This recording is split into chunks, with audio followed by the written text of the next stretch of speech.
Hello മക്കളെ, welcome back to take it easy. നമുക്കിന്ന് EVSൻ്റെ പരിസര പഠനത്തിൻ്റെ ഒന്നാമത്തെ യൂണിറ്റ്, അതായത് ജീവികളും ചുറ്റുപാടും എന്നുള്ള പാഠം പഠിക്കാം കേട്ടോ.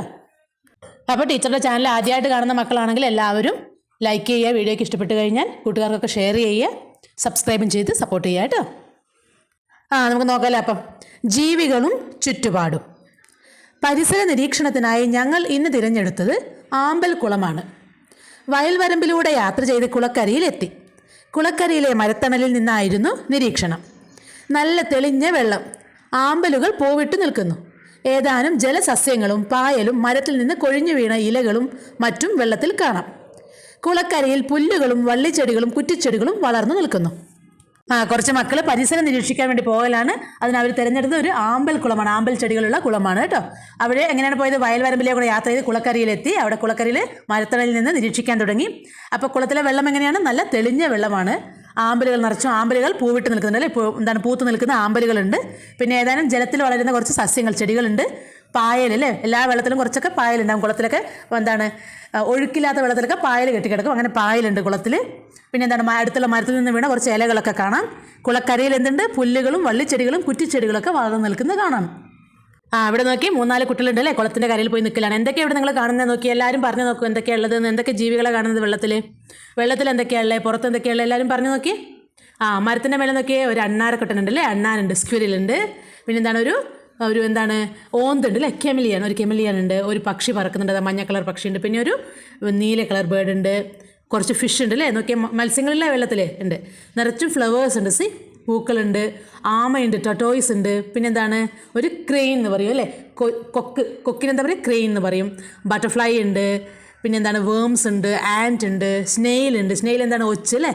കാറ്റർപില്ലർ പച്ചത്തുള്ളനുണ്ട്. ദെൻ തവളയുണ്ട്. തവളയ്ക്ക് എന്താ പറയുക? ഫ്രോഗ്സ്. ഓക്കെ. പിന്നെ ക്രാബ് ഉണ്ട്, ഞണ്ടുണ്ട്, അല്ലേ? അങ്ങനെ പലതും ഈ ചിത്രത്തിൽ നമുക്ക് കാണാൻ പറ്റുന്നുണ്ട്. ഇനി ഇപ്പോൾ ടീച്ചർ ഞാൻ പറഞ്ഞു പോയതിൽ നിന്ന് മിസ്സായി പോയ ചില ജീവികളുടെ പേരൊക്കെ ഉണ്ടാവില്ലേ? നിങ്ങൾ ഈ വീഡിയോ എല്ലാം നോക്കണ്ട കേട്ടോ. നിങ്ങൾ ടെക്സ്റ്റ് ബുക്ക് എടുത്ത് വെച്ചിട്ട് അതിൽ നോക്കുക, എന്തൊക്കെയാണ് മിസ്സായി പോയിട്ടുള്ളത്. ഞാൻ പറഞ്ഞതിൽ നിന്ന് നോക്കിയിട്ട് നിങ്ങൾ മനസ്സിലാക്കുക കേട്ടോ, ഏതൊക്കെയാണ് മിസ്സായി പോയെന്നുള്ളത് കണ്ടുപിടിക്കണേ. കുളക്കരയിലെ ഞാവൽ മരത്തിൽ കിളികൾ, അണ്ണാൻ, മരയോന്ത്, ചിലന്തി എന്നിവയും ഉറുമ്പുകൾ ഉൾപ്പെടെയുള്ള ചെറു പ്രാണികളും ഉണ്ട്. എന്തൊക്കെയുള്ളത്? കുളക്കരയിലെ ഞാവൽ മരമാണ്. ഞാവൽ മരത്തിൽ കിളികളുണ്ട്, പക്ഷികളുണ്ട്, അണ്ണാനുണ്ട്, മരയോന്തുണ്ട്, ചിലന്തിയുണ്ട്, അല്ലേ? സ്പൈഡേഴ്സ് ഉണ്ട്. പിന്നെ ചെറിയ ചെറിയ ഉറുമ്പുകളുണ്ട്, ചെറിയ പ്രാണികളുണ്ട്. കുളത്തിൽ നിറയെ മത്സ്യങ്ങളുണ്ടായിരുന്നു. കുളത്തിൽ എന്താണത്? നിറയെ മത്സ്യങ്ങളുണ്ടായിരുന്നു. അവ ഇടയ്ക്കിടെ വെള്ളത്തിന് മുകളിൽ വന്ന് വായ പിളർക്കും. എന്തിനാ അത് ഇടയ്ക്കിടയ്ക്ക് മുകളിൽ വന്ന് വായ പിളർക്കുന്നത് മത്സ്യങ്ങൾ? എന്തിനാ? പറഞ്ഞു നോക്കിയേ. നമുക്ക് ജീവികൾക്കെല്ലാം ജീവിക്കാൻ ഏറ്റവും അത്യാവശ്യം എന്താണ്? ഓക്സിജൻ വേണം, അല്ലേ? ശ്വസിക്കാൻ ഓക്സിജൻ വേണം. അപ്പോൾ മീനുകൾക്കും ശ്വസിക്കാൻ ഓക്സിജൻ വേണം. അപ്പോൾ അവയ്ക്ക് വെള്ളത്തിൻ്റെ അടിയിൽ ചില സമയത്തൊക്കെ ഓക്സിജൻ കുറയും. അപ്പോൾ ഓക്സിജൻ്റെ അളവ് കൂടുതൽ കിട്ടാൻ വേണ്ടിയിട്ടാണ് ചില മീനുകൾ ഇടയ്ക്കിടയ്ക്ക് മുകളിലോട്ട് വന്നിട്ട് അതിൻ്റെ വായ തുറന്ന് ഓക്സിജൻ എടുക്കുന്നത് കേട്ടോ. അപ്പോൾ വെള്ളത്തിൽ ഓക്സിജൻ്റെ അളവ് കുറയുമ്പോൾ കൂടുതൽ ഓക്സിജൻ ലഭിക്കുന്നതിനായിട്ടാണ് മത്സ്യങ്ങൾ ഇടയ്ക്കിടെ വെള്ളത്തിൻ്റെ മുകളിലേക്ക് വന്ന് വായ പിളർക്കുന്നത്. പിന്നെ തവള, വാൽമാക്രി, ഞണ്ട്, ഒച്ച്, നീർക്കോലി, ജലപ്രാണികൾ തുടങ്ങിയവയാണ് ആമ്പൽക്കുളത്തിലെ മറ്റ് അന്തേവാസികൾ. കുളത്തിൽ ചെറു കല്ലുകളിട്ട് ഓളങ്ങളുണ്ടാക്കി ഞങ്ങൾ കളിച്ചു. കുളക്കരയിലെ കുളിർമയിൽ നേരം പോയത് അറിഞ്ഞതേയില്ല. റൈനയുടെ നിരീക്ഷണക്കുറിപ്പ് വായിച്ചല്ലോ. ഏതെല്ലാം ജീവികളെയാണ് കുളത്തിൽ കണ്ടത്? ഏതിനൊക്കെയാണ് കുളത്തിൽ കണ്ടത്? എല്ലാവരും പറഞ്ഞു നോക്കിയേ. മത്സ്യങ്ങൾ, തവള, വാൽമാക്രി, ഞണ്ട്, ഒച്ച്, നീർക്കോലി, പിന്നെ മറ്റ് ജലപ്രാണികൾ തുടങ്ങിയ ജീവികളെയാണ് കുളത്തിൽ കണ്ടത്. അടുത്തതോ, മരത്തിൽ കണ്ട ജീവികൾ ഏതെല്ലാം? ഏതൊക്കെയാണ് മരത്തിൽ കണ്ടത്? Very good. കിളികൾ, അണ്ണാൻ, മരയോന്ത്, ചിലന്തി, ഉറുമ്പുകൾ, പിന്നെ വിവിധ തരം ചെറു പ്രാണികൾ എന്നിവയെല്ലാം മരത്തിൽ കണ്ടു. അടുത്ത ക്വസ്റ്റ്യൻ നോക്കി. എല്ലാ ജീവികൾക്കും വസിക്കാൻ എന്ന് പറഞ്ഞാൽ താമസിക്കാൻ കേട്ടോ, സ്ഥലം ആവശ്യമില്ലേ എന്നാണ് ചോദിക്കുന്നത്. ആവശ്യമില്ലേ? യെസ്, എല്ലാവർക്കും ജീവിക്കാൻ സ്ഥലം വേണം, അല്ലേ? അതെ. മനുഷ്യന്മാർ നമ്മളെങ്ങനെയാണ് വീടുകളിലൊക്കെ താമസിക്കുന്നു. പിന്നെ മീനുകളും അതുപോലെയുള്ള ജീവികളും വെള്ളത്തിൽ ജീവിക്കുന്നു. പക്ഷികളൊക്കെ മരത്തിൽ ജീവിക്കുന്നു. അങ്ങനെ ഉറുമ്പുകളൊക്കെ ചെറിയ ചെറിയ കുഴികളിലെ പൊത്തുകളിലൊക്കെ ജീവിക്കുന്നു. മാളങ്ങളിൽ ജീവിക്കുന്ന മുയലുകളുണ്ട്. അങ്ങനെ ഓരോ ജീവികൾക്കും ജീവിക്കാൻ സ്ഥലം അത്യാവശ്യമാണ്. അടുത്ത ക്വസ്റ്റ്യൻ ജലത്തിൽ ജീവിക്കുന്ന ജീവികൾക്ക് കരയിൽ ജീവിക്കാൻ കഴിയുമോ എന്ന്. ജലത്തിൽ മാത്രം ജീവിക്കാൻ കഴിയുന്ന ചില ജീവികളുണ്ട്, അല്ലേ? മത്സ്യങ്ങൾക്ക് ഒരിക്കലും കരയിൽ ജീവിക്കാൻ പറ്റില്ല. കാരണം അവയുടെ ശരീരഘടന അങ്ങനെ ഉണ്ടാക്കിയതാണ്. അപ്പോൾ ഇല്ല, ജലത്തിൽ മാത്രം ജീവിക്കാൻ അനുയോജ്യമായ പല ജീവികൾക്കും കരയിൽ ജീവിക്കാൻ കഴിയില്ല എന്നാണ് ആ ക്വസ്റ്റ്യൻ്റെ ഉത്തരം കേട്ടോ. എന്തുകൊണ്ടാണ് മത്സ്യങ്ങൾക്ക് കരയിൽ വസിക്കാൻ കഴിയാത്തത്? എന്തുകൊണ്ടാണ്? മത്സ്യങ്ങൾ ചെകിളകളിലൂടെയാണ് ജലത്തിൽ ലയിച്ച ഓക്സിജൻ ശ്വസിക്കുന്നത്. അതിനാൽ അവ കരയിലെത്തിയാൽ അവർക്ക് അവിടെ വസിക്കാൻ കഴിയില്ല. മനസ്സിലായല്ലോ? അവിടെ ചെകിളപ്പൂക്കൾ വഴിയാണ് മത്സ്യങ്ങൾ ശ്വസിക്കുന്നത്. അപ്പോൾ അതെങ്ങനെയാണ്? ചെകിളപ്പൂക്കൾ വഴി വെള്ളത്തിൻ്റെ അകത്തുള്ള ഓക്സിജൻ മാത്രമേ അവയ്ക്ക് വലിച്ചെടുക്കാൻ കഴിയുള്ളൂ. അപ്പോൾ അതുകൊണ്ട് തന്നെ പുറത്ത് വന്നു കഴിഞ്ഞാൽ അവ വേഗം തന്നെ ചത്തുപോകുന്നവർക്ക് അവിടെ ജീവിക്കാൻ കഴിയില്ല. ജലത്തിൽ വസിക്കാൻ മത്സ്യത്തെ സഹായിക്കുന്ന ഏതെല്ലാം സവിശേഷതകൾ നിങ്ങൾ നിരീക്ഷിച്ചിട്ടുണ്ട്? ഏതൊക്കെയാണ് ജലത്തിൽ ജീവിക്കാൻ വേണ്ടിയിട്ട് മത്സ്യങ്ങൾക്ക് അനുയോജ്യമായിട്ടുള്ള എന്തൊക്കെ സവിശേഷതകളാണ് ഉള്ളതെന്ന് പറഞ്ഞു നോക്കിയേ. ശ്വസനത്തിനുള്ള ചെകിളകൾ അല്ലെ, ഗിൽസ് ഉണ്ട്. പിന്നെയോ നീന്താൻ സഹായിക്കുന്ന ചിറകുകളുണ്ട്, ഫിൻസ്. വെള്ളത്തിൽ വേഗത്തിൽ സഞ്ചരിക്കാൻ സഹായിക്കുന്ന സുഗമമായിട്ടുള്ള ശരീരഘടനയുണ്ട്. അതിൻ്റെ മുൻ 2 വശം കൂർത്ത് നടുക്ക് പരന്ന രീതിയിൽ വേഗം സ്വിം ചെയ്ത് പോകാൻ പറ്റുന്ന ശരീരഘടനയാണ്. പിന്നെ ദിശ മാറാൻ സഹായിക്കുന്ന അതിൻ്റെ വാലുണ്ട് കേട്ടോ, ടെയിലുണ്ട് അല്ലേ. ഇനി നമ്മോട് പറയുന്ന ഒരു മത്സ്യത്തിൻ്റെ ചിത്രം വരച്ചു നോക്കൂ എന്നാണ് കേട്ടോ. എല്ലാവരും വരച്ചു നോക്കണേ, വളരെ എളുപ്പമാണ്. എല്ലാവരും വരച്ചു നോക്കുക. എന്നിട്ട് അതിന് കളറൊക്കെ അടിച്ച് നല്ല മനോഹരമാക്കുക കേട്ടോ. മത്സ്യത്തിൻ്റെ ആകൃതി എങ്ങനെയുള്ളതാണ്? എങ്ങനെയാണ് മത്സ്യത്തിൻ്റെ ആകൃതി? 2 വശവും കൂർത്തതും നടുക്ക് പരന്നതുമായിട്ടുള്ള ആകൃതിയാണ് മത്സ്യത്തിന് കേട്ടോ. സ്ട്രീം ലൈൻഡ് എന്ന് പറയും. അടുത്തത്, ജലത്തിലൂടെയുള്ള സഞ്ചാരത്തിന് ഈ ആകൃതി എങ്ങനെ സഹായിക്കുന്നു? ഈ ആകൃതി വെള്ളത്തിൻ്റെ പ്രതിരോധം കുറയ്ക്കുന്നു. അതിനാൽ മത്സ്യത്തിന് വെള്ളത്തിലൂടെ എളുപ്പത്തിലും വേഗത്തിലും നീന്താൻ കഴിയും. വഞ്ചികളുടെ ആകൃതി നിരീക്ഷിക്കൂ. 2 തരത്തിലുള്ള വഞ്ചികൾ അല്ലേ, തോണികൾ കാണുന്നുണ്ട്. ഒന്നാമത്തെ നോക്കി, കൂർത്ത മീനിൻ്റെ ഷേപ്പ് പോലെയുള്ളത്, മറ്റേത് വട്ടത്തിലുള്ളത്. ജലത്തിലൂടെ സഞ്ചരിക്കുന്നതിന് ഇതിൽ ഏത് ആകൃതിയാണ് കൂടുതൽ അനുയോജ്യം? ഏത് ആകൃതിയായിരിക്കും കൂടുതൽ അനുയോജ്യം? ആദ്യത്തേത് അല്ലേ, 2 അറ്റവും കൂർത്തിരിക്കുന്ന വഞ്ചിയാണ് കൂടുതൽ അനുയോജ്യം. മത്സ്യങ്ങൾ സഞ്ചരിക്കുന്നത് നിങ്ങൾ ശ്രദ്ധിച്ചിട്ടുണ്ടോ? അവ സഞ്ചാരദിശ മാറ്റുന്നത് എങ്ങനെയാണ്? നമ്മൾ പഠിച്ചു, വാലിൻ്റെ സഹായത്തോടു കൂടിയാണ് അവ സഞ്ചാരദിശ മാറ്റുന്നത് എന്ന്. അവയുടെ ചെതുമ്പലുകൾ എങ്ങനെയാണ് ക്രമീകരിച്ചിരിക്കുന്നത്? ഒന്നിനു മുകളിൽ ഒന്നായി അടുക്കി വെച്ചതുപോലെയാണ് മീനിൻ്റെ ചെതുമ്പലുകൾ ക്രമീകരിച്ചിരിക്കുന്നത്. മത്സ്യങ്ങൾക്ക് ശ്വസിക്കാൻ സഹായകമായ ശരീരഭാഗം ഏതാണ്? ചെകിളപ്പൂക്കൾ. ചെകിളപ്പൂക്കളുടെ സഹായത്തോടു കൂടിയാണ് മത്സ്യങ്ങൾ ശ്വസിക്കുക എന്ന് നമ്മൾ പഠിച്ചു. ഗിൽസ് എന്ന് പറയും അല്ലേ. അടുത്തത്, ജലത്തിൽ ജീവിക്കാൻ സഹായിക്കുന്ന എന്തെല്ലാം സവിശേഷതകളാണ് മത്സ്യങ്ങൾക്കുള്ളത്? എന്തൊക്കെയാണ്?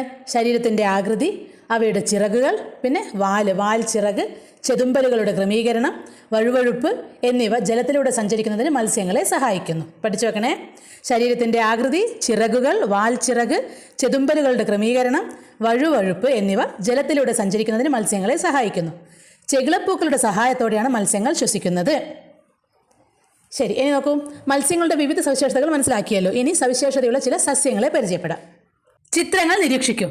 ഈ സസ്യങ്ങളുടെ പ്രത്യേകതകൾ എന്തൊക്കെയാണ്? പിന്നെ എങ്ങനെയാണ് ഇവയുടെ തണ്ടിൻ്റെ പ്രത്യേകത എന്തൊക്കെയാണ് എന്നാണ് ചോദിക്കുന്നത് കേട്ടോ. ചിത്രങ്ങൾ നോക്കി. ഒന്നാമത്തെ ചിത്രം എന്താണ്? ഒരു കാക്ടസ് ആണ് അല്ലേ, കള്ളിമുൾ ചെടിയാണ്.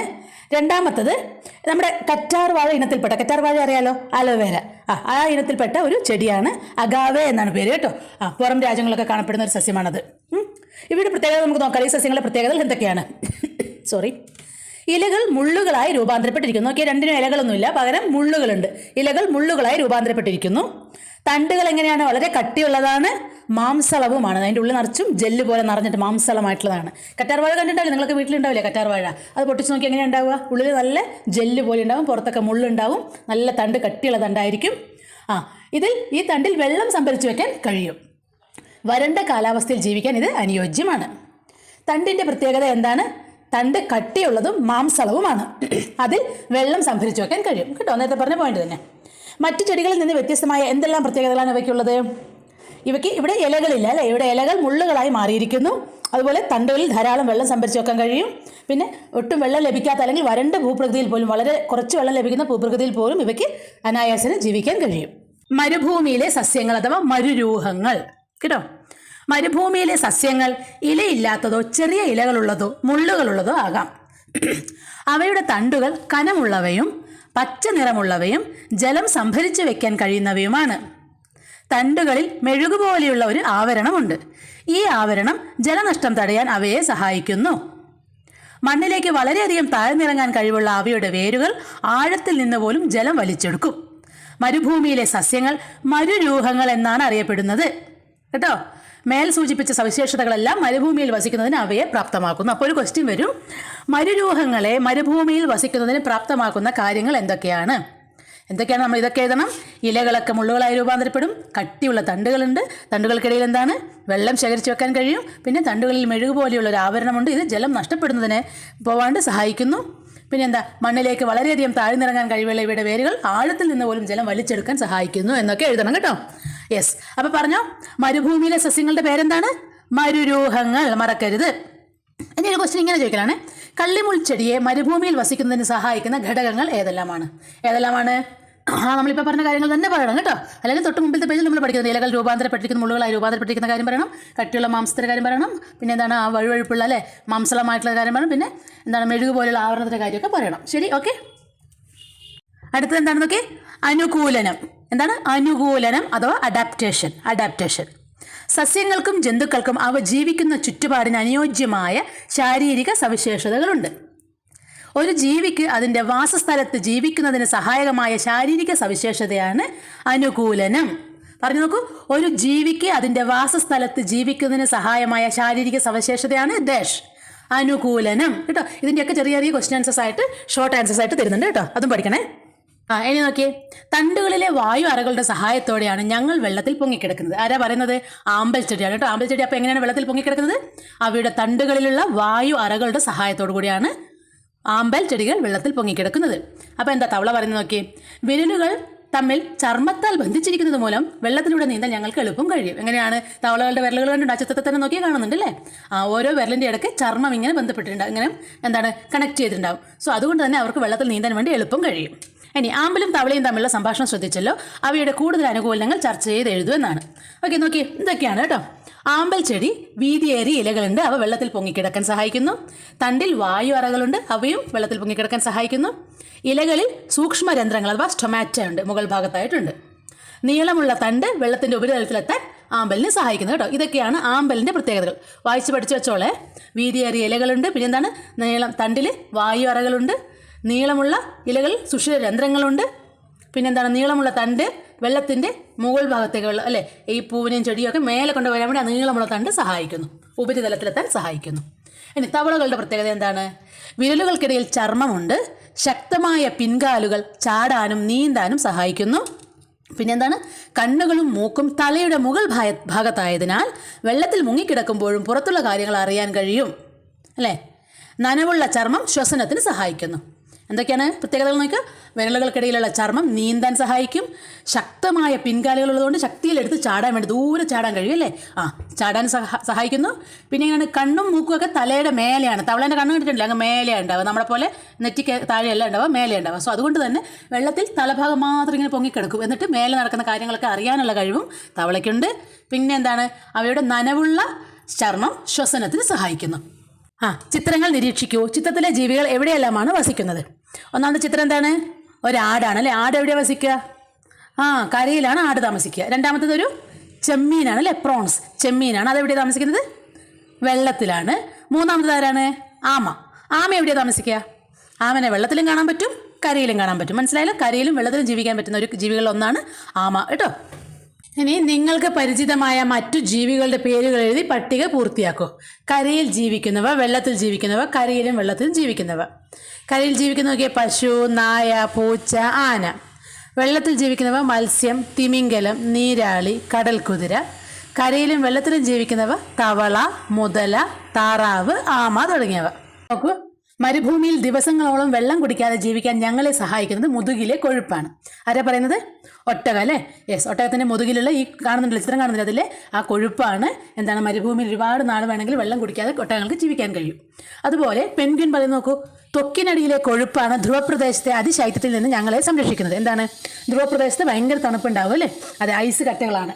അതിലേക്കൂടെ നടക്കുമ്പോഴും അവർക്ക് സുഖമായിട്ട് ജീവിക്കാൻ കഴിയും, കാരണം അവരുടെ ത്വക്കിനടിയിൽ കൊഴുപ്പുണ്ട്. അങ്ങനെ ഓരോ ജീവികൾക്കും അവരവരുടെ ആവാസ വ്യവസ്ഥയ്ക്ക് അനുസരിച്ച് ജീവിക്കാൻ ആവശ്യമായിട്ടുള്ള കഴിവുകളുണ്ട്. ഒട്ടകത്തിനും പെൻഗ്വിനുമുള്ള മറ്റ് അനുകൂലനങ്ങൾ കണ്ടെത്തി ചർച്ച ചെയ്ത് പട്ടികയിൽ എഴുതുമെന്നാണ് പറയുന്നത് കേട്ടോ. നോക്കിയാൽ എന്തൊക്കെയാണെന്ന്. ഒട്ടകത്തിന് മുതുകിൽ കൊഴുപ്പ് സംഭരിച്ച് ദീർഘകാലം വെള്ളമില്ലാതെ ജീവിക്കാൻ കഴിയുന്നു. രണ്ടാമത്, നീളമുള്ള കാലുകളും വീതിയുള്ള പാദങ്ങളും മണലിലൂടെ നടക്കാൻ സഹായിക്കുന്നു. അടുത്തത്, നീണ്ട കണ്ണിമകളും അടയ്ക്കാവുന്ന മൂക്ക് തുളകളും മണൽക്കരയിൽ നിന്ന് സംരക്ഷിക്കുന്നു. എന്താണ്? വലിയ കണ്ണിൻ്റെ പീലി വളരെ വലുതാണ് അല്ലേ. അത് പീലി എന്ന് വെച്ചാൽ കണ്ണിമകൾ, മേലുള്ള ഭാഗം, അതങ്ങ് അടഞ്ഞു കഴിഞ്ഞാൽ ഒട്ടകത്തിൻ്റെ കണ്ണിൽ പൊടിയാവില്ല. അതുപോലെ തന്നെ അതിൻ്റെ മൂക്കിൻ്റെ പ്രത്യേകത എന്ന് പറഞ്ഞാൽ മൂക്ക് അടയ്ക്കാൻ വേണ്ടി കഴിയും. ഒട്ടകങ്ങൾ എവിടെയാണ് സാധാരണ കാണുക? മരുഭൂമിയിൽ അല്ലേ. മരുഭൂമിയിലെ പ്രത്യേകത എന്താ? എപ്പോഴും ഇങ്ങനെ ഉഷ്ണ കാറ്റ്, ഇങ്ങനെ കാറ്റുണ്ടാവും, ആ കാറ്റത്ത് പൊടി പറന്നുകൊണ്ടേയിരിക്കും. അത് ഈ ഒട്ടകങ്ങളുടെ മൂക്കിലും കണ്ണിലൊക്കെ വന്ന് വിടാണ്ടിരിക്കാൻ വേണ്ടിയിട്ടാണ് അങ്ങനെ ഒരു കഴിവ് ഒട്ടകങ്ങൾക്കുള്ളത്. എന്താണ്? മൂക്കിൻ്റെ നമ്മൾ ഓട്ടയില്ലേ, മൂക്കിൻ്റെ ഓട്ട നമുക്ക് അടയ്ക്കാൻ പറ്റുമോ? അത് കുറച്ച് നേരം അടച്ചു വെച്ചാൽ നമ്മുടെ അവസ്ഥ എന്തായിരിക്കും? പിന്നെ പഞ്ഞി വെക്കേണ്ടി വരും അല്ലേ. അപ്പോൾ അതുപോലെ അവർക്കത് അടയ്ക്കാൻ വേണ്ടി കഴിയും. കണ്ണിൻ്റെ മുകൾ ഭാഗം അതും വളരെ വലിയതാണ്, അതും അവർക്ക് അടച്ചു പിടിച്ചു കഴിഞ്ഞാൽ ഒട്ടും പൊടി കണ്ണിലേക്കും പോകില്ല, മൂക്കിലേക്കും പോകില്ല കേട്ടോ. ഇനി പെൻഗ്വിൻ നോക്കിയേ. കട്ടിയുള്ള കൊഴുപ്പ് പാളി തണുപ്പിൽ നിന്ന് സംരക്ഷിക്കുന്നു. പെൻഗ്വിൻ്റെ ശരീരത്തിൽ കട്ടിയുള്ള കൊഴുപ്പിൻ്റെ പാളികളുണ്ട്. അവയാണ് പെൻഗ്വിനെ ഈ തണുപ്പിൽ നിന്ന് രക്ഷിക്കുന്നത് എന്നാണ് പറയുന്നത്. പെൻഗ്വിൻസ് എവിടെയാണ് ഉണ്ടാവുക? അന്റാർട്ടിക്കയിലൊക്കെയുള്ള തണുപ്പ് മൂടിയ വളരെ തണുപ്പ് നിറഞ്ഞ പ്രദേശങ്ങളാണ്, മഞ്ഞ് മൂടിയ പ്രദേശങ്ങളാണ് എപ്പോഴും പെൻഗ്വിൻസ് ഉണ്ടാവുക.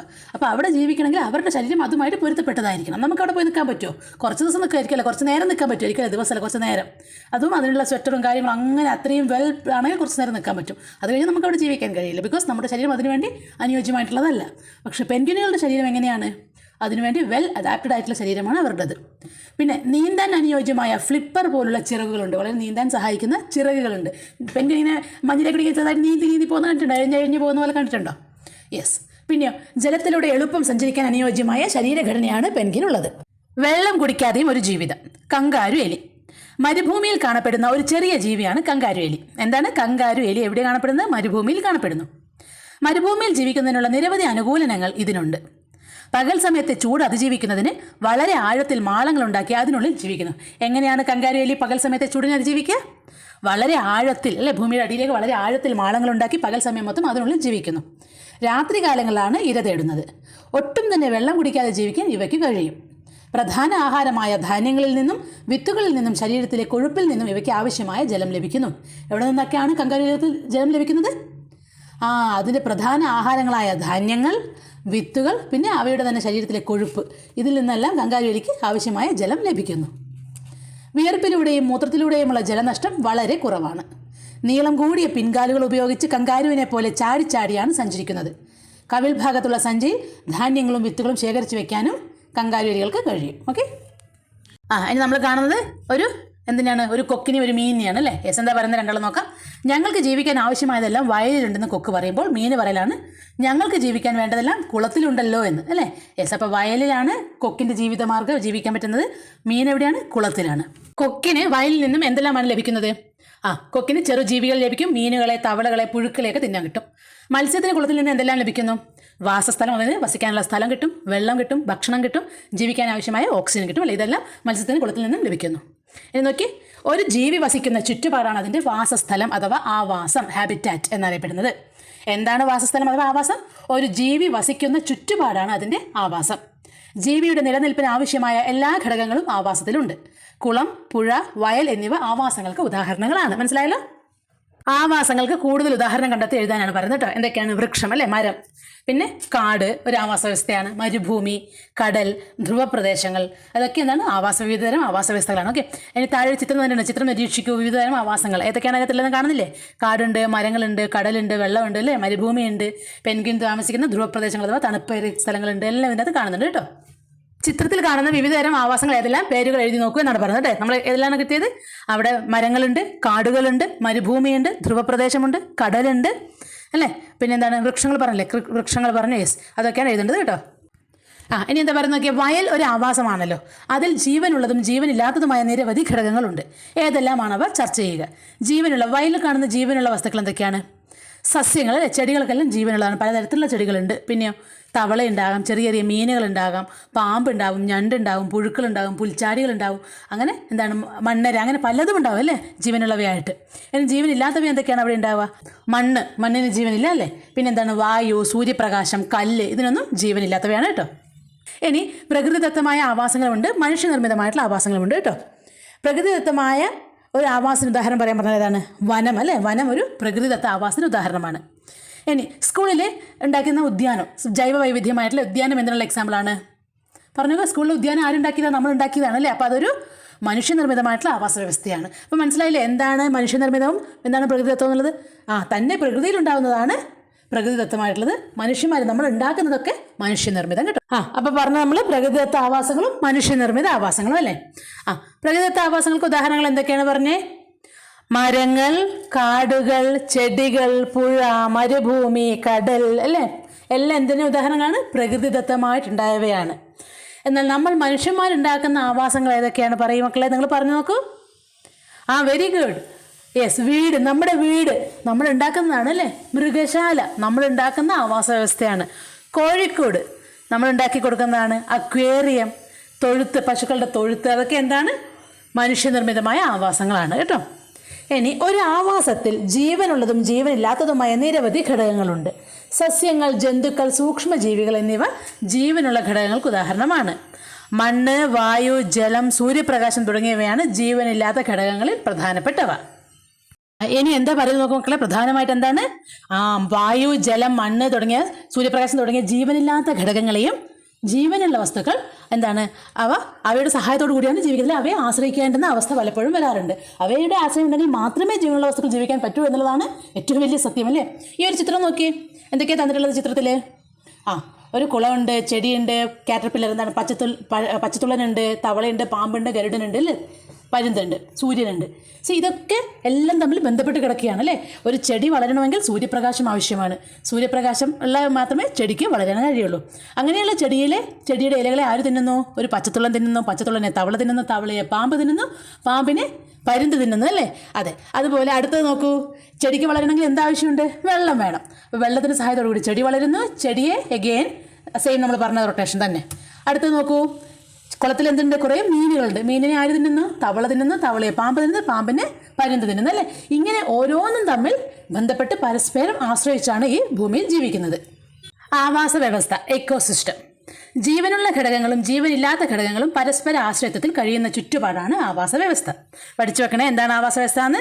ജീവനുള്ള ഘടകങ്ങളും ജീവനില്ലാത്ത ഘടകങ്ങളും പരസ്പര ആശ്രയത്വത്തിൽ കഴിയുന്ന ചുറ്റുപാടാണ് ആവാസ വ്യവസ്ഥ. വൃക്ഷം, വയൽ, കുളം, അരുവി, കുന്ന്, കാവ് തുടങ്ങിയവ ചെറിയ ആവാസങ്ങളാണ്. വനം, പുൽമേട്, മരുഭൂമി, കടൽ, ധ്രുവപ്രദേശം തുടങ്ങിയവ വലിയ ആവാസങ്ങൾക്ക് ഉദാഹരണങ്ങളാണ്. ഇനി ഒരു ആവാസ വ്യവസ്ഥയിലെ പരസ്പര ആശ്രയത്വം എങ്ങനെയെല്ലാമാണ് നമുക്ക് നോക്കാം. എങ്ങനെയാണ്? ജീവനുള്ള ഘടകങ്ങളും ജീവനുള്ള ഘടകങ്ങളും തമ്മിൽ ആശ്രയിക്കുന്നുണ്ട്. ജീവനുള്ള ഘടകങ്ങളും ജീവനില്ലാത്ത ഘടകങ്ങളും തമ്മിലുണ്ട്. ജീവനില്ലാത്തവയും തമ്മിൽ ആശ്രയിക്കുന്നില്ലെങ്കിൽ പോലും അവ പരസ്പരം സ്വാധീനിക്കുന്നുണ്ട്, അല്ലേ? യെസ്. അപ്പോൾ നോക്കിയാൽ ജീവനുള്ള ഘടകങ്ങളും ജീവനില്ലാത്ത ഘടകങ്ങളും തമ്മിൽ എങ്ങനെയാണ് ആശ്രയിക്കുന്നത്? എങ്ങനെയാണ്? സൂര്യപ്രകാശം എങ്ങനെയാണോ ഭൂമിയിലേക്ക് പതിച്ച് അത് നമ്മളൊക്കെ ഉപയോഗിക്കുന്നത്, അല്ലേ? സൂര്യപ്രകാശം ഇല്ലാണ്ട് നമുക്ക് ആർക്കും ജീവിക്കാനാവില്ല, മനുഷ്യർക്ക് ജീവിക്കാനാവില്ല. ചെടികൾ എന്താണ് ഫലമുണ്ടാക്കണമെങ്കിൽ സൂര്യപ്രകാശം വേണം. വെള്ളം ചെടികളെ ആശ്രയിക്കുന്നു, അല്ലേ? ചെടികൾ വെള്ളത്തെ ആശ്രയിക്കുന്നു, അല്ലേ? ആ ചെടികളാണ് നമുക്ക് ഭക്ഷിക്കാനുള്ള ഫലങ്ങൾ തരുന്നത്. അപ്പം മനുഷ്യർ എങ്ങനെയാണ് സൂര്യനെ ആശ്രയിക്കുന്നത്, അല്ലെങ്കിൽ നമ്മളെങ്ങനെയാണ് വെള്ളത്തെ ആശ്രയിക്കുന്നത്? മറ്റുള്ള ജീവജാലങ്ങൾ എങ്ങനെയാണ് സൂര്യപ്രകാശത്തെയും വെള്ളത്തെയൊക്കെ ആശ്രയിക്കുന്നത്? സോ ഇതാണ് ജീവനുള്ള ഘടകങ്ങളും ജീവനില്ലാത്ത ഘടകങ്ങളും തമ്മിലുള്ള ആശ്രയം, കേട്ടോ. എങ്ങനെയാണ് ജീവനുള്ള ഘടകങ്ങൾ? അതായത് നമ്മൾ തൊട്ട് മുമ്പിലത്തെ പേജിൽ പഠിച്ചു, എന്താണ്? പുൽച്ചാടി പുല്ല് തിന്നുന്നു. പുല്ലെങ്ങനെയാണ്? സൂര്യനിൽ നിന്ന് പ്രകാശത്തോടുകൂടിയാണ് പുല്ലുണ്ടാകുന്നത്. ആ പുല്ലിനെ പുൽച്ചാടി തിന്നുന്നു, പുൽച്ചാടിയെ തവള തിന്നുന്നു. അതങ്ങനെ പോകുന്നുണ്ടല്ലേ? അതുപോലെ വെള്ളം കുടിച്ചിട്ടാണ്, അല്ലെങ്കിൽ വെള്ളമുള്ളതുകൊണ്ടാണ് ചെടി നന്നാവുന്നത്. ആ ചെടിയെ എങ്ങനെയാണ് പുൽച്ചാടി തിന്നുന്നത്? അപ്പോൾ അതങ്ങനെ വരുന്നു. സോ അവ തമ്മിൽ ഒരു പരസ്പര ആശ്രയത്വമുണ്ട്. ഇനി ജീവനുള്ള ഘടകങ്ങളും തമ്മിൽ എങ്ങനെയാണ്? പുൽച്ചാടി ആരാണ് തിന്നുന്നത്? തവള തിന്നുന്നു, അല്ലേ? ജീവനുള്ള ഘടകമാണ് പുൽച്ചാടിയെ തവള തിന്നുന്നു, തവളയെ പാമ്പ് തിന്നുന്നു. നമ്മൾ ചിക്കൻ കറി വെച്ച് കൂട്ടുന്നില്ലേ? കോഴി തിന്നുന്നു, അതൊരു മീൻ തിന്നുന്നു, അതൊരു ആ ജീവി നമ്മൾ തിന്നുന്നുണ്ട്. അതൊരു പരസ്പര ആശ്രയത്വമാണ് ജീവനുള്ളവയും തമ്മിൽ. ഇനി ജീവനില്ലാത്തവയും തമ്മിൽ ഇപ്പം ഞാൻ പറയാം, ഒരു വലിയ കല്ല് പൊടിഞ്ഞ് ചെറിയ കല്ലുകളായി മാറുന്നുണ്ട്, അല്ലേ?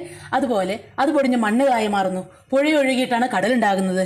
അല്ലെങ്കിൽ എന്താണ്? അതൊക്കെ എങ്ങനെയാണ്? പരസ്പരം സ്വാധീനിക്കുന്നുണ്ട്, പരസ്പരം ആശ്രയിക്കുന്നുണ്ട്, കേട്ടോ. ആവാസ വ്യവസ്ഥകളുടെ നാശം. കുന്നിനുമുണ്ട് പറയാൻ. നമ്മുടെ നാട്ടിൽ പലയിടത്തും ഞങ്ങളെ കാണാം. കുന്നു കയറാത്തവരായി ആരെങ്കിലും ഉണ്ടോ? മണ്ണിര മുതൽ കുറുനരി വരെ എത്ര ജീവികൾക്കാണ് ഞങ്ങൾ വാസസ്ഥലം ഒരുക്കുന്നത്. കൂടാതെ വൈവിധ്യമാർന്ന സസ്യങ്ങൾക്കും ഞങ്ങൾ മഴവെള്ളം സംഭരിച്ചു വെക്കുന്നു. പിന്നീട് കിണറുകളിലേക്കും അരുവികളിലേക്കും വയലുകളിലേക്കും ഞങ്ങൾ ആ വെള്ളം നൽകുന്നു. കാറ്റിനെ നിയന്ത്രിക്കാനും ചൂട് കുറയ്ക്കാനും ഞങ്ങൾക്ക് കഴിയും. കണ്ടില്ലേ, ഞങ്ങൾ ഇന്ന് വലിയ പ്രതിസന്ധിയിലാണ്. ഞങ്ങളുടെ പ്രാധാന്യം മനുഷ്യർ തിരിച്ചറിയുന്നുണ്ടോ? എന്താണ്? കുന്ന് പറയുന്ന സങ്കടമാണിതല്ലോ, അല്ലേ? കുന്നിൻ്റെ ആത്മകഥം വായിച്ചല്ലോ. കുന്നുകൾ ഇല്ലാതാവുന്നത് കൊണ്ട് എന്തെല്ലാം ദോഷങ്ങളാണ് ഉള്ളത് നോക്കല്ലോ നമുക്ക്. എന്താണ് കുന്നുകൾ ഇല്ലാതാവുന്നത് കൊണ്ട് എന്തെല്ലാം ദോഷങ്ങളുണ്ട് നോക്കി. മഴയുടെ അളവ് കുറയും, ജലസ്രോതസ്സുകൾ വറ്റിപ്പോകും, മണ്ണൊലിപ്പ് വർദ്ധിക്കും, ചൂട് കൂടും, ജീവികളുടെ ആവാസ വ്യവസ്ഥ നശിക്കും, മരങ്ങൾ നശിക്കുന്നത് മൂലം ശുദ്ധവായു കുറയും. അങ്ങനെ ഇനിയും ഉണ്ടാകും ആലോചിച്ചാൽ ഒരുപാട് പ്രശ്നങ്ങളല്ലേ കുന്നു നശിക്കുന്നത് മൂലം. ആവാസ വ്യവസ്ഥയെ ദോഷകരമായി ബാധിക്കുന്ന മനുഷ്യ ഇടപെടലുകൾ എന്തെല്ലാമാണെന്ന് ചർച്ച ചെയ്ത് എഴുതുക എന്നാണ് പറയുന്നത്. എന്തൊക്കെയാണ്? കുന്നിടിക്കൽ ഏറ്റവും വലിയ ആവാസ വ്യവസ്ഥയെ നശിപ്പിക്കുന്ന കാര്യമാണ്. കീടനാശിനികളുടെ അമിതമായ ഉപയോഗം, പ്ലാസ്റ്റിക് വലിച്ചെറിയുന്നത്, വനനശീകരണം, ജലമലിനീകരണം, മണ്ണ് മലിനീകരണം, വായു മലിനീകരണം, ഇതെല്ലാം എന്താണ്? ആവാസ വ്യവസ്ഥയെ ദോഷകരമായി ബാധിക്കുന്നുണ്ട്. നമ്മളുടെ ഇടപെടലുകളാണ് കേട്ടോ, മനുഷ്യരുടെ ഇടപെടലുകളാണ് ഇതെല്ലാം. ഈ മലിനീകരണം, മണ്ണിര പറയുന്നത് ശ്രദ്ധിക്കൂ. കർഷകമിത്രം എന്നാണ് ഞങ്ങളെ വിളിക്കുന്നത്. കർഷകമിത്രമാരാണ് മണ്ണിര. ഇപ്പോൾ മലിനീകരണം കാരണം മണ്ണിൽ ജീവിക്കാൻ പറ്റാതെ വന്നിരിക്കുകയാണ്. മണ്ണിര പറയുന്നത് ശ്രദ്ധിച്ചല്ലോ. നിങ്ങളുടെ വീട്ടിലും പരിസര പ്രദേശങ്ങളും കാണുന്ന മാലിന്യങ്ങൾ എന്തൊക്കെയാണ്? നമ്മുടെ വീടിന് ചുറ്റോട്ടും കാണുന്ന വേസ്റ്റ് വസ്തുക്കൾ എന്തൊക്കെയാണ്? പറഞ്ഞേ. പ്ലാസ്റ്റിക് മാലിന്യങ്ങളാണ് ഏറ്റവും കൂടുതൽ ഉണ്ടാവുക അല്ലേ? അതെ, പഴയ തുണികളുണ്ടാവും, ബാഗുകൾ, ചെരുപ്പുകൾ, പിന്നെ പൊട്ടിയ ഗ്ലാസ് കഷ്ണങ്ങൾ, അങ്ങനെ തുടങ്ങി ഒരുപാട് വേസ്റ്റുകൾ നമ്മുടെ വീട്ടിൽ ചുറ്റുവട്ടത്തിലും ഉണ്ടാവും അല്ലേ? അതൊക്കെ ആലോചിച്ച് അവിടെ എഴുതി വെക്കുക ഇനിയും കിട്ടുന്നത് കേട്ടോ. ഇനി എന്താ അടുത്തത്? നിങ്ങളുടെ സ്കൂളിലെ മാലിന്യ നിർമ്മാർജ്ജനം എങ്ങനെയാണെന്ന് കണ്ടെത്തി ഒരു റിപ്പോർട്ട് തയ്യാറാക്കി ക്ലാസ്സിൽ അവതരിപ്പിക്കാനാണ് പറയുന്നത്. എല്ലാ സ്ഥലത്തും മാലിന്യം എന്താണ് നിർമ്മാർജ്ജനം ചെയ്യാൻ ഓരോ മാർഗ്ഗങ്ങളുണ്ടാകും കേട്ടോ. നിങ്ങളുടെ സ്കൂളിൽ അതിനുള്ള മാർഗ്ഗങ്ങൾ എന്താണെന്ന് നിങ്ങൾ കണ്ടെത്തുക, അത് എഴുതുക കേട്ടോ മക്കളെ. ചിത്രങ്ങൾ നിരീക്ഷിക്കൂ. മാലിന്യങ്ങൾ ചുറ്റുപാടിലേക്ക് വലിച്ചെറിയുന്നത് ആവാസങ്ങൾക്ക് ദോഷകരമല്ലേ? അതെ അല്ലേ, വളരെ ദോഷകരമായിട്ടുള്ള കാര്യമാണ്. മണ്ണ് മലിനമാക്കുന്ന മറ്റു പ്രവർത്തനങ്ങൾ എന്തെല്ലാമാണെന്ന് ചർച്ച ചെയ്ത് എഴുതൂ. എന്തൊക്കെയാണ് നോക്കാലോ? കൃഷിയിടങ്ങളിൽ അമിതമായ കീടനാശിനി ഉപയോഗിക്കുന്നത് വലിയ പ്രശ്നമാണ്. അമിതമായ രാസവളം ഉപയോഗിക്കുന്നത് പ്രശ്നമാണ്. പ്ലാസ്റ്റിക് വലിച്ചെറിയുന്നത് വലിയൊരു പ്രശ്നമാണ്. രാസവസ്തുക്കൾ നിറഞ്ഞ മലിനജലം കൃഷിയിടങ്ങളിലേക്ക് ഒഴുകുന്നത് വലിയൊരു പ്രശ്നമാണ് അല്ലേ? ഇതൊക്കെ എന്താണ്? മണ്ണ് മലിനമാക്കുന്ന പ്രവൃത്തികളാണ്. മണ്ണു മലിനീകരണം ആവാസ വ്യവസ്ഥയെ ഏതെല്ലാം രീതിയിൽ ബാധിക്കുന്നു? ചർച്ച ചെയ്ത് എൻ്റെ പരിസര പുസ്തകത്തിൽ എഴുതാനാണ് പറയുന്നത് കേട്ടോ. സസ്യങ്ങളുടെ വളർച്ച കുറയുന്നു, മണ്ണിൽ ജീവിക്കുന്ന ജീവികൾ നശിക്കുന്നു, മണ്ണിൻ്റെയും ജലത്തിൻ്റെയും ഗുണനിലവാരം കുറയുന്നു, കൃഷി സാധ്യമാവാതെ വരുന്നു, ജീവികൾക്ക് ഭക്ഷണം ലഭിക്കുന്നത് കുറയുന്നു, ആവാസ വ്യവസ്ഥയുടെ സന്തുലിതാവസ്ഥ തകരുന്നു. ഇതൊക്കെയാണ് മണ്ണ് മലിനീകരണം കൊണ്ടുണ്ടാകുന്ന പ്രശ്നങ്ങൾ കേട്ടോ. ഇതുപോലെ നമ്മുടെ പരിസരത്ത് മറ്റെന്തെല്ലാമാണ് മലിനമാക്കപ്പെടുന്നത്? എന്തൊക്കെയാണ്? തോടുകൾ, പുഴകൾ, കുളങ്ങൾ, വയലുകൾ, കുന്നുകൾ, ഇതെല്ലാം മലിനമാക്കപ്പെടുന്നുണ്ട് അല്ലേ? ഇനി താഴെ 4 ചിത്രങ്ങൾ തന്നിട്ടുണ്ട്. അത് നിരീക്ഷിച്ച് വായു മലിനീകരണ സന്ദർഭങ്ങൾ എന്തെല്ലാമാണെന്ന് കണ്ടെത്താനാണ്. ഒന്നാമത്തെ നോക്കി, കുറേ വിറകൊക്കെ കൂട്ടിയിട്ട് കത്തിച്ചാൽ എന്തോ ഭക്ഷണം പാകം ചെയ്താണ്, അപ്പോൾ അതിൻ്റെ പുക കൊണ്ട് അന്തരീക്ഷം മലിനമാകുന്നു. രണ്ടാമത്തത് ഒരു ഫാക്ടറിയിൽ നിന്നുള്ള പുക അന്തരീക്ഷത്തിലേക്ക് പടർത്തി വിടുന്നതാണ്. മൂന്നാമത്തെ എന്താണ്? വനം കാട് കത്തി നശിക്കുന്നതാണ്, അത് അന്തരീക്ഷ മലിനീകരണത്തിന് കാരണമാണ്. നാലാമത്തത് എന്താണ്? ചെടികൾക്കൊക്കെ, വിളകൾക്ക് കീടനാശിനി ഉപയോഗമാണ്. വായു മലിനീകരണം കൊണ്ടുള്ള ദോഷങ്ങൾ എന്തെല്ലാമാണെന്ന് ചർച്ച ചെയ്ത് എഴുതുമെന്നാണ് അവിടെ തന്നിട്ടുണ്ട്. നോക്കൂ. വായു മലിനീകരണം നമ്മുടെ ആരോഗ്യത്തെ ദോഷകരമായി ബാധിക്കുന്നു.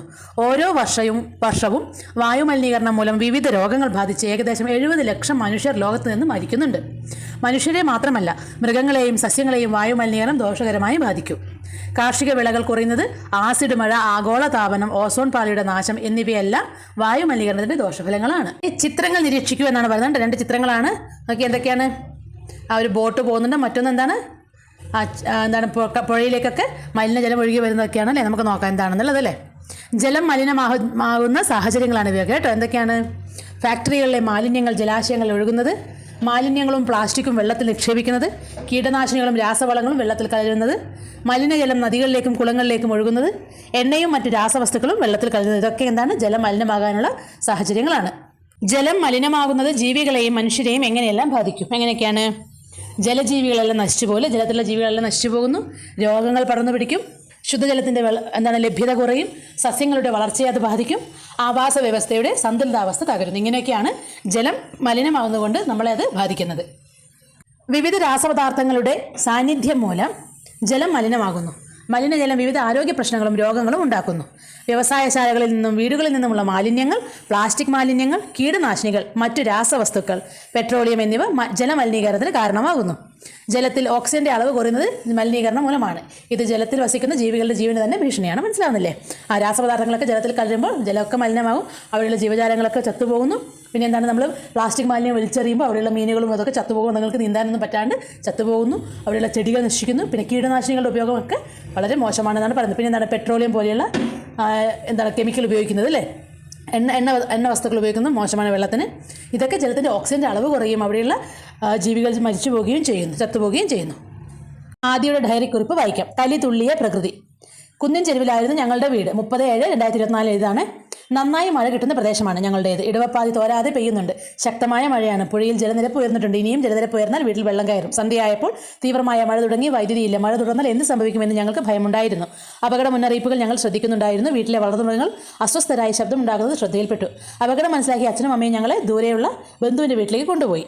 മഴയ്ക്ക് ശമനമില്ല. ഞങ്ങൾ ഉറക്കത്തിലായി. പുലർച്ചെയാണ് ഞെട്ടിപ്പിക്കുന്ന ആ വാർത്ത ഞങ്ങൾ കേട്ടത്. ഉരുൾപൊട്ടലിൽ നിരവധി പേർ മരണപ്പെട്ടു. ആ വലിയ പ്രകൃതി ദുരന്തത്തിൻ്റെ സംഹാര ശക്തിയിൽ ഞങ്ങളുടെ വീടും വിദ്യാലയവും കുറേ കൂട്ടുകാരും ബന്ധുക്കളും ഒരു ഗ്രാമം തന്നെയും പൂർണ്ണമായും ഇല്ലാണ്ടായി. എന്താണ് ഈ സംഭവം? നമുക്ക് അറിയാമല്ലോ അല്ലേ? അതെ, 2 വർഷം മുമ്പ് നമ്മുടെ വയനാട്ടിൽ നടന്നിട്ടുള്ള ദുരന്തത്തെക്കുറിച്ചാണ് പറയുന്നത്. മണ്ണിടിച്ചിൽ കൊണ്ട് ഒരുപാട് പേർക്ക് വീടും ജീവനും നഷ്ടമായി, സ്കൂൾ നശിച്ചു. അങ്ങനെ അതാണ് ഡയറി കുറിപ്പിൽ ആദ്യം എഴുതിയിട്ടുള്ളത്. ഇനി എന്താ പറയുന്നത്? ആദ്യയുടെ ഡയറി കുറിപ്പ് വായിച്ചല്ലോ. പ്രകൃതി ദുരന്തങ്ങൾ ലോകത്തിൻ്റെ പല ഭാഗത്തും ഉണ്ടാകാറില്ലേ? ഉണ്ടല്ലേ? പ്രകൃതി ദുരന്തങ്ങൾ എവിടെ വേണമെങ്കിലും എപ്പോൾ വേണമെങ്കിലും ഉണ്ടാകാവുന്ന കാര്യമാണല്ലേ? അതെ. ഇനി എന്താണ് നിങ്ങൾക്കറിയാവുന്ന പ്രകൃതി ദുരന്തങ്ങൾ ഏതെല്ലാമാണ് കണ്ടെത്തി എഴുതൂ എന്നാണ് പറയുന്നത്. ഇവിടെ തന്നിട്ടുണ്ട് ഉരുൾപൊട്ടൽ, ഭൂകമ്പം, കാട്ടുതീ തന്നിട്ടുണ്ട്.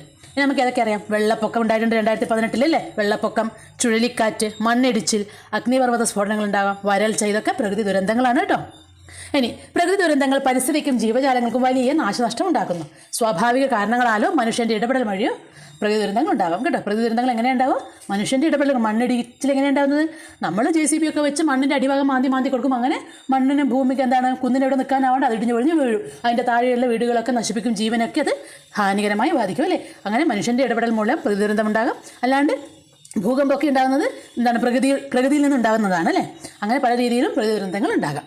കൊളാഷ് വായിക്കും. എന്താണ് കൊളാഷ് എന്ന് പറഞ്ഞാൽ? കുറേ ഫോട്ടോകൾ ചേർന്നുണ്ടാകുന്ന ചിത്രത്തിന് പറയുന്നതാണ് അല്ലേ? ഒരുമിച്ച് ചേർക്കുന്നതിന് പറയുന്നതാണ് കൊളാഷ്. നോക്കൂ, കണ്ണൂരിലും കോഴിക്കോടും റെഡ് അലേർട്ട്, കേരളത്തിൽ അതിതീവ്ര മഴയ്ക്ക് സാധ്യത, മഴ, വയനാട്ടിൽ റെഡ് അലേർട്ട്, ജില്ലകൾക്ക് 8 ജില്ലകൾക്ക് ഓറഞ്ച് അലേർട്ട്, 2 ജില്ലകൾക്ക് യെല്ലോ അലേർട്ട്, മഴ കനക്കും, 3 ജില്ലകൾക്ക് റെഡ് അലേർട്ട്. ഇതൊക്കെയാണ് കൊളാഷ്. ഈ മുന്നറിയിപ്പുകൾ എന്തിനെക്കുറിച്ചുള്ളതാണ്? ഇതെല്ലാം മഴ മുന്നറിയിപ്പാണ് അല്ലേ? വെള്ളപ്പൊക്കം ഉണ്ടാകാനുള്ള സാധ്യതയുണ്ട് എന്നുള്ള മഴ മുന്നറിയിപ്പുകളാണ് ഇതൊക്കെ. വെള്ളപ്പൊക്ക മുന്നറിയിപ്പ് ലഭിച്ചാൽ എന്തെല്ലാം മുൻകരുതലുകൾ സ്വീകരിക്കണം? കൂട്ടുകാരുമായി ചർച്ച ചെയ്ത് നിങ്ങളുടെ നിർദ്ദേശങ്ങൾ ക്ലാസ്സിൽ അവതരിപ്പിക്കുമെന്നാണ് പറയുന്നത്. എന്തൊക്കെയാണ്? സുരക്ഷിതമായ ഉയർന്ന സ്ഥലങ്ങളിലേക്ക് മാറണം, വൈദ്യുതി ഉപകരണങ്ങൾ പൂർണ്ണമായും ഓഫ് ചെയ്തിടണം, കുടിവെള്ളവും ഭക്ഷണ സാധനങ്ങളും കരുതി വയ്ക്കണം, അവശ്യ സാധനങ്ങൾ സുരക്ഷിതമായ സ്ഥലങ്ങളിലേക്ക് മാറ്റണം. ഒക്കെ ഇതൊക്കെയാണ് നമുക്ക് ചെയ്യാൻ കഴിയുന്ന കാര്യങ്ങൾ. പ്രകൃതി ദുരന്തങ്ങളെക്കുറിച്ച് മുന്നറിയിപ്പുകൾ നൽകാൻ സംവിധാനങ്ങൾ നിലവിലുണ്ട്. മുന്നറിയിപ്പുകളുടെ അടിസ്ഥാനത്തിൽ മുൻകരുതലുകൾ എടുത്താൽ നമുക്ക് ജീവനും പരിസ്ഥിതിക്കും സംരക്ഷണം നൽകാൻ വേണ്ടി കഴിയും അല്ലേ? അതെ, ഗവൺമെൻറ് തരുന്ന എല്ലാ നിർദ്ദേശങ്ങളും നമ്മൾ ആവുന്ന പോലെ പാലിക്കുകയാണെങ്കിൽ ഒരുപാടൊക്കെ ജീവൻ രക്ഷപ്പെടുത്താൻ വേണ്ടി കഴിയും. ഇനി എന്താ പറയുന്നത്? ആവാസ വ്യവസ്ഥകളുടെ സംരക്ഷണം. കരയിലും കടലിലുമുള്ള എണ്ണമറ്റ് ജീവികൾ അവ പ്രകൃതിയോട് ഇണങ്ങി ജീവിക്കുന്ന കാഴ്ച എത്ര മനോഹരമാണ്.